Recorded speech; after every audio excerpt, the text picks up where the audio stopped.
број на пациенти, докторите немаат време да ни посветат внимание. И се случи тоа што се случи. Добив рецидив на коски, па потоа добив рецидив на мозок. А на мозокот го добив поради немање на терапија. Продолжува голготата со недостиг на лекови за болните со рак.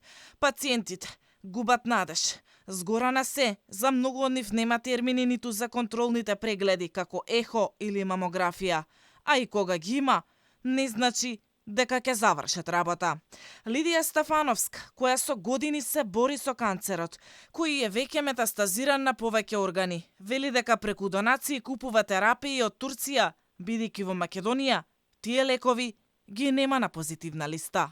Кога би се сменила позитивната листа на лекови и би се донеле терапиите кои се сега, кои покажуваат одлични резултати, мислам дека довербата ќе се врати на онкологија. Почетно е дојка, сега имам на куските, цел ребетен столб ми е зафатен, со карлица и овие, како се викаат, ребрата и на градната коска, а сега последно ми е на мозок. Зорица Аджиевска, која е онколошки пациент цели 26 години, вели хоророт кој го преживеала не може да се опише со зборови.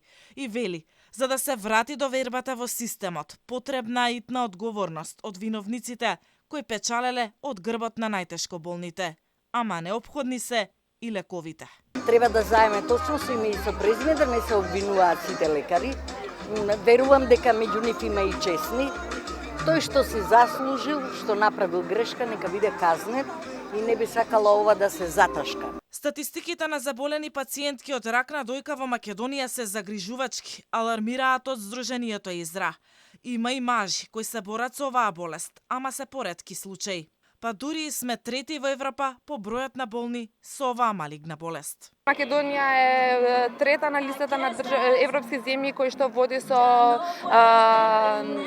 оваа малигна болест и за жал 80% од населението се појавуваат на лекар во многу напредна фаза, тогаш кога е потребно да се направи мастектомија.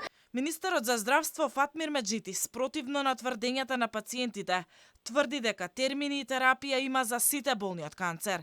Тој дури и се пофали дека биле направени над 3000 скрининзи. Има термини, има терапија и работиме, како што викам, секој пат на вистина мако тртно под сите услови во врска, значи со ова диагноза и со терапијата да се подобрат. На настанот Розов пикник, каде беа собрани на едно место онколошки пациенти и нивни најблиски, и покрај сите тешкоти што им ги носи животот, тие сепак не дозволија оптимизмот да ги напушти.